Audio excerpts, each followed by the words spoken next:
Now we come to Sutta 62, Maharahulovada Sutta, the greater discourse of advice to Rahula.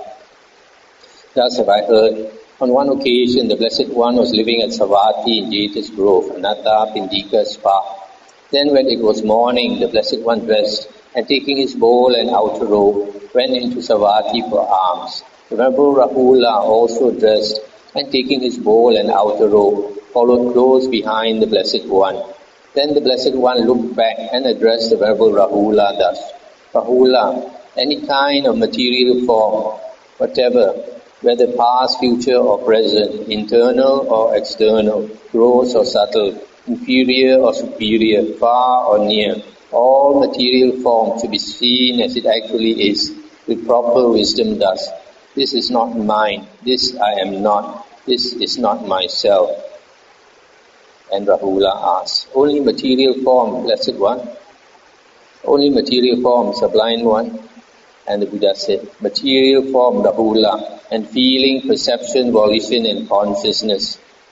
Then the Venerable Rahula considered thus: who would go into town for alms today when personally admonished by the Blessed One? Thus he turned back and sat down at the root of a tree, holding his legs crosswise, setting his body erect, and establishing mindfulness in front of him. I'll stop here for a moment.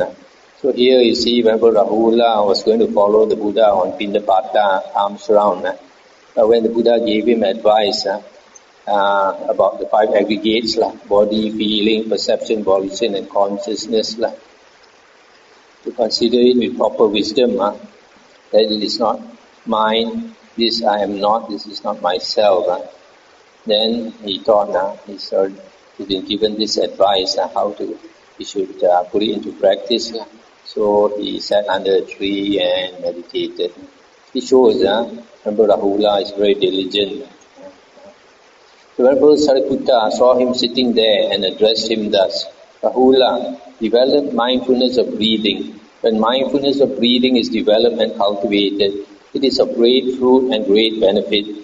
Then when it was evening, the Venerable Rahula rose from meditation and went to the Blessed One.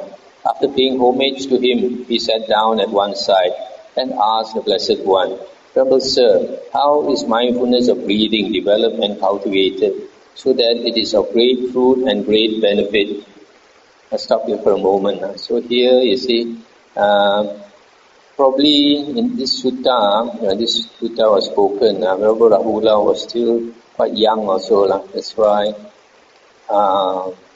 when Venerable Sariputta told him to practice mindfulness of breathing, he wasn't sure how to practice it. So he asked the Buddha for advice. So you see, in the morning he went Pindapata and sat under the tree. So the whole day he was meditating. And when the sun set, then only he went to see the Buddha. And the Buddha said, Rahula, whatever internally belonging to oneself is solid, solidified and clung to, that is, head, hair, body hair, nails, teeth, skin, flesh, sinew, bone, marrow, kidney, heart, liver, diaphragm, spleen, lung, large intestine, small intestine, contents of the stomach, feces, and whatever else internally belonging to oneself is solid, solidified and clung to. This is called the internal earth element. Now both the internal earth element and the external earth element are simply earth element, and that should be seen as it actually is with proper wisdom thus: this is not mine, this I am not, this is not myself. When one sees it thus as it actually is with proper wisdom, one becomes disenchanted with the earth element and makes the mind dispassionate towards the earth element.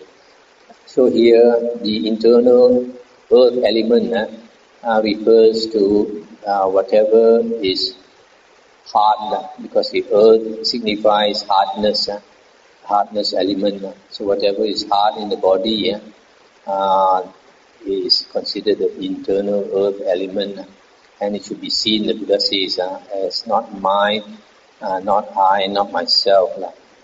What Rahula is the water element. The water element may be either internal or external. What is the internal water element? Whatever internally belonging to oneself is water, watery and clung to, that is, bile, phlegm, pus, blood, sweat, fat, tear, grease, spittle, snot, oil of the joint, urine, or whatever else internally belonging to oneself is water, watery and clung to. This is called the internal water element. Now both the internal water element and the external water element are simply water element, and that should be seen as it actually is with proper wisdom thus. This is not mine, this I am not, this is not myself.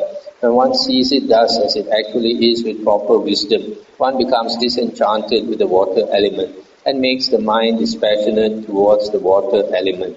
Stop here for a moment. The water element is whatever is watery, and water has the characteristic of cohering together and giving whatever it is in shape. For example, our body has this shape because of the water element. If we were to dehydrate our body completely, then it will turn into powder and it will crumble. So water has a property of cohering and giving shape. What Rahula is the fire element. The fire element may be internal or external. What is the internal fire element? Whatever internally belonging to oneself is fire, fiery and clung to. That is, that by which one is warmed, ages and is consumed, and that by which what is eaten, drunk, consumed and tasted gets completely digested, or whatever else internally belonging to oneself is fire, fiery and clung to. This is called the internal fire element. Now both the internal fire element and the external fire element are simply fire element, and that should be seen as it actually is with proper wisdom thus. This is not mine, this I am not, this is not myself.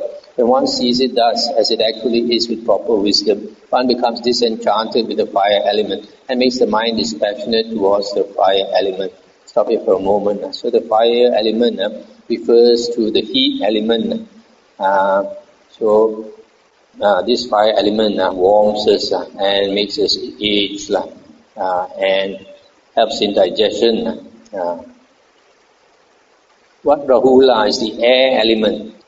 The air element may be either internal or external. What is the internal air element? Whatever internally belonging to oneself is air, airy and clung to. That is, upgoing winds, downgoing winds, winds in the belly, winds in the bowels, winds that course through the limbs, in-breath and out-breath, or whatever else internally belonging to oneself is air, airy and clung to. This is called the internal air element. Now both the internal air element and the external air element are simply air element, and that should be seen as it actually is with proper wisdom thus. This is not mine, this I am not, this is not myself. When one sees it thus as it actually is with proper wisdom, one becomes disenchanted with the air element and makes the mind dispassionate towards the air element. Let's stop here for a moment. This air element has the characteristic of motion because of the air inside us. The winds move and the blood flows, etc. So the air element refers to what causes motion. What Rahula is the space element. The space element may be either internal or external. What is the internal space element? Whatever internally belonging to oneself is space, spatial and clung to. That is, the holes of the ears, the nostrils, and the door of the mouth, and the aperture whereby what is eaten, drunk, consumed and tasted gets swallowed, and where it collects, and whereby it is excreted from below, and whatever else internally belonging to oneself is space, spatial and clung to. This is called the internal space element. Now both the internal space element and the external space element are simply space element, and that should be seen as it actually is with proper wisdom thus. This is not mine, this I am not, this is not myself. When one sees it thus as it actually is with proper wisdom, one becomes disenchanted with the space element and makes the mind dispassionate towards the space element. So this space element is space or whatever is spatial. And the four great elements, earth, water, fire, wind, plus the space element counts for the body. Our body consists of these 5 elements. And then the Buddha continued, Rahula, develop meditation that is like the earth. For when you develop meditation that is like the earth, arisen, agreeable and disagreeable contacts will not invade your mind and remain. Just as people throw clean things and dirty things, excrement, urine, spittle, pus and blood on the earth, and the earth is not horrified, humiliated and disgusted because of that. So too, Rahula, develop meditation that is like the earth. For when you develop meditation that is like the earth, arisen, agreeable and disagreeable contacts will not invade your mind and remain.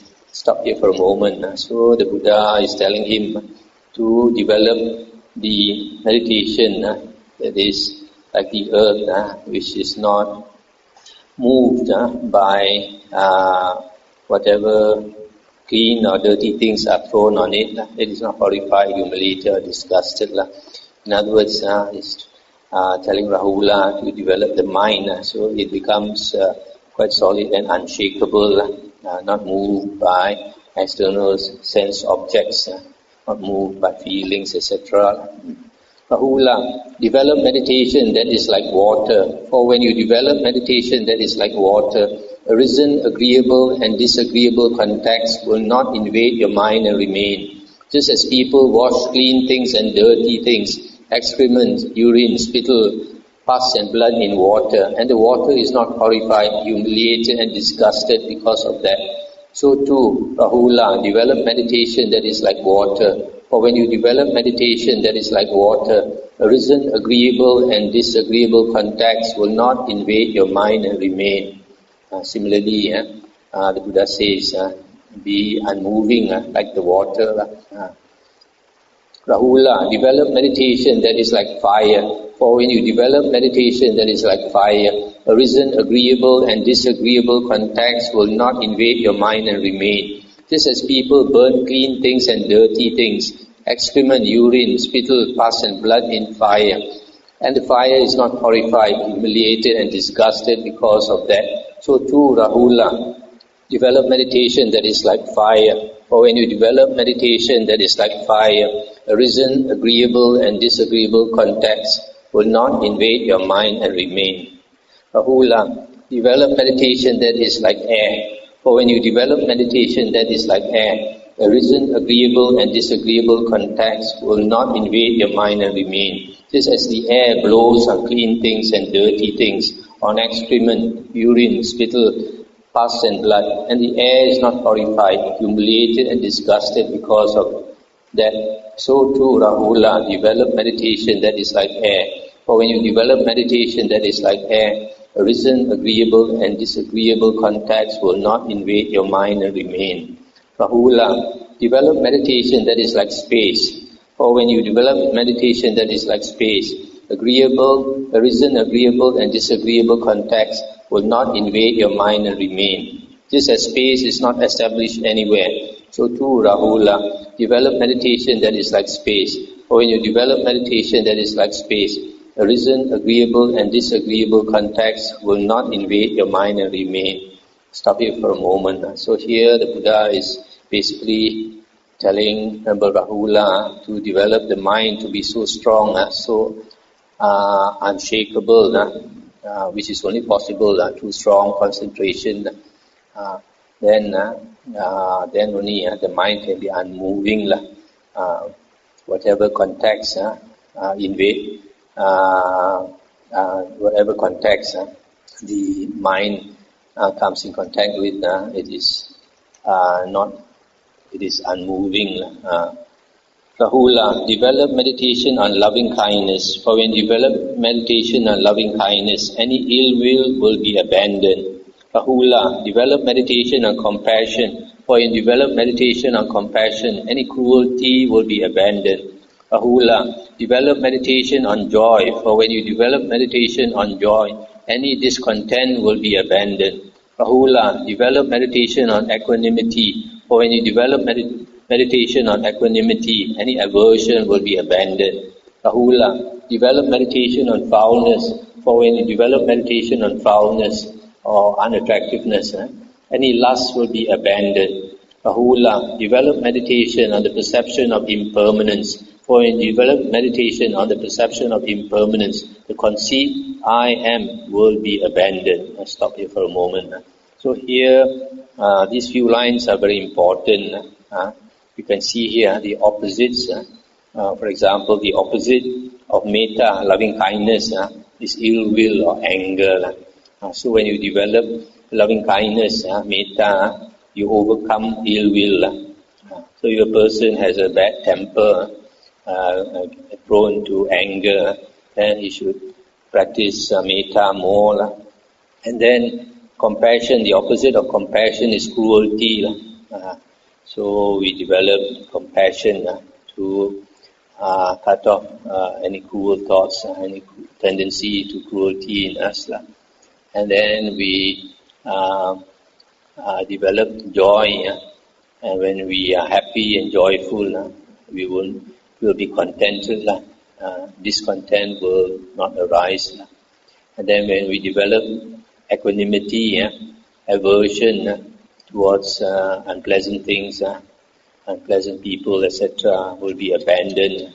And then we develop meditation on foulness of the body, unattractiveness of the body, to cut lust, because a normal person has a lot of lust. So when we practice unattractiveness of the body, for example, the way the Buddha taught is to meditate on the 32 parts of the body. We recite the 32 parts of the body: head, hair, body hair, nails, teeth, skin, flesh, sinew, bone, marrow, kidney, heart, etc. So when you go through these 32 parts of the body, slowly you contemplate one by one. That is one way to see it clearly. And then when you chant the 32 parts of the body quickly, that is samatha practice to attain concentration. Both can be practiced. So the purpose of meditating on the foulness of the body is to cut off lust.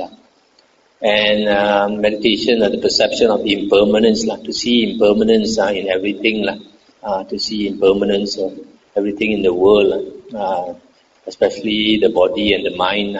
If we can see impermanence in the five aggregates, body and the mind, body, feeling, perception, volition and consciousness, then it helps us to cut the conceit, I am, this perception of a self. So these few sentences here are very important, good to remember them. Opposite of loving kindness is ill will. Opposite of compassion is cruelty. Opposite of joy is discontent. Opposite of equanimity is aversion. And then when we meditate on the foulness of the body, that helps us to cut lust. When we meditate on the perception of impermanence of everything in the world, it helps us to cut the perception of a self, of a I am. Okay, then the Buddha continued. Rahula, develop meditation on mindfulness of breathing. When mindfulness of breathing is developed and cultivated, it is of great fruit and great benefit. And how is mindfulness of breathing developed and cultivated? So that it is of great fruit and great benefit. Here Rahula, a monk, having gone to the forest or to the root of a tree or to an empty hut, sits down, having folded his legs crosswise, sets his body erect, and established mindfulness in front of him. Ever mindful, he breathes in. Mindful, he breathes out. Breathing in long, he understands, I breathe in long. Or breathing out long, he understands, I breathe out long. Breathing in short, he understands, I breathe in short. Or breathing out short, he understands, I breathe out short. He trains thus, I shall breathe in, experiencing the whole body of the breath. He trains thus, I shall breathe out, experiencing the whole body of breath. He trains thus, I shall breathe in, tranquilizing the bodily volition. He trains thus, I shall breathe out, tranquilizing the bodily volition. Stop here for a moment. So here the Buddha is saying, when we practice mindfulness of the breath, if it's a long breath, we know that it's a long breath. If it's a short breath, we know it is a short breath. Also, we must be able to distinguish whether the breath is incoming or outgoing, breathing in or breathing out, and experiencing the whole breath, you breathe in. You notice here, the Buddha's method of meditation on the breath is to experience the breath itself, and to know, and then this last part, experience the whole body of the breath, then tranquilizing the bodily volition. What is the bodily volition? This is kaya sankhara. That means the bodily volition refers to the breath. Earlier we saw in the sutta that the bodily volition refers to the breath itself. So here is saying, I shall breathe in, tranquilizing the breath. I shall breathe out, tranquilizing the breath. So this meditation is about the breath itself. Unfortunately, later books like the Visuddhimagga, instead of teaching you to meditate on the breath, they teach you to meditate at a particular point. This is not mentioned by the Buddha. You don't have to restrict yourself to a particular point. The point is to notice the whole breath coming in and out. The breath coming in and out. It is the breath itself we meditate on, not the particular point. Like in the Visuddhimagga, they tell you either to put your attention on your upper lip or the tip of your nose, etc. This is not what is taught by the Buddha. And nowadays, some Burmese monks, they tell you to meditate on the abdomen, rising and falling of the abdomen. This is also not according to the sutta. The sutta is telling you to put your attention on the breath itself. But initially, of course, because of sloth and torpor, it's very difficult to get a feeling of the breath or to notice the breath. But it doesn't matter, as long as you can differentiate between the in-breath and an out-breath, that's enough. As long as you know you're breathing in or you're breathing out, even though you cannot notice it very clearly, that is enough. Then as you continue doing that, you can just follow the breath. After some time, the mind starts to clear. When the mind starts to clear, then you'll be able to notice more clearly. To continue, he trains us, I shall breathe in, experiencing delight. He trains us, I shall breathe out, experiencing delight. He trains us, I shall breathe in, experiencing pleasure. He trains us, I shall breathe out, experiencing pleasure. He trains us, I shall breathe in, experiencing the mental volition. He trains us, I shall breathe out, experiencing the mental volition. He trains us, I shall breathe in, tranquilizing the mental volition. He trains us, I shall breathe out, tranquilizing the mental volition. Okay, stop here for a moment. So here, this one, you cannot force yourself to experience delight. If you practice the earlier part, keeping your attention on the breath, slowly tranquilizing the breath, and you keep on doing that, then slowly the mind becomes more concentrated, then delight, piti will arise, and sukha, pleasure. So when you come to that stage, then you experience it. You cannot force yourself to experience it. All these steps later, they come naturally. And then the mental volition refers to feeling and perception. So he experiences the feeling and perception, and then tranquilizing the feeling and perception, tranquilizing the mind. He trains us, I shall breathe in, experiencing the mind. He trains us, I shall breathe out, experiencing the mind. He trains us, I shall breathe in, gladdening the mind. He trains us, I shall breathe out, gladdening the mind. He trains us, I shall breathe in, concentrating the mind. He trains us, I shall breathe out, concentrating the mind. He trains us, I shall breathe in, liberating the mind. He trains us, I shall breathe out, liberating the mind. He trains us, I shall breathe in, contemplating impermanence. He trains us, I shall breathe out, contemplating impermanence. He trains us, I shall breathe in, contemplating fading away. He trains us, I shall breathe out, contemplating fading away. He trains us, I shall breathe in, contemplating cessation. He trains us, I shall breathe out, contemplating cessation. He trains us, I shall breathe in, contemplating relinquishment. He trains us, I shall breathe out, contemplating relinquishment. Rahula. That is how mindfulness of breathing is developed and cultivated, so that it is of great fruit and great benefit. When mindfulness of breathing is developed and cultivated in this way, even the final in-breaths and out-breaths are known as they cease, not unknown. That is what the Blessed One said. The Venerable Rahula was satisfied and delighted in the Blessed One's words. It's the end of the sutta. So this mindfulness of breathing is not an easy meditation object. The way the Buddha taught his disciples is to not allow the mindfulness to lapse. Every breath must be known, so that they put their attention on the breath all the time, whether sitting or standing or walking or lying down. Always remembering to put the attention on the meditation object. That is sati. So that's how the Buddha's disciples practice until the mindfulness is 24 hours a day. That's why here the Buddha says, even the last breath, they are aware of even the last breath. So these later steps in the practice, you don't have to worry about it. As you progress, it will come naturally. You can't force yourself to practice every step of it. So this sutta, this advice to Rahula, is the Buddha says in the beginning is see the five aggregates, basically body and mind, as not mine, not I, not myself.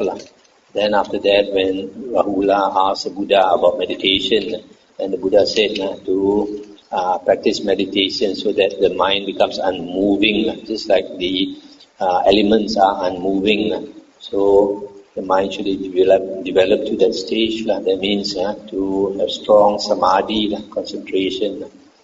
Also, the Buddha said to practice metta, loving kindness, compassion, karuna, and joy, mudita, and equanimity, upekkha, and also to meditate, contemplate the foulness of the body, and to contemplate the impermanence of everything in the world. And then the Buddha ends with the steps in the mindfulness of breathing.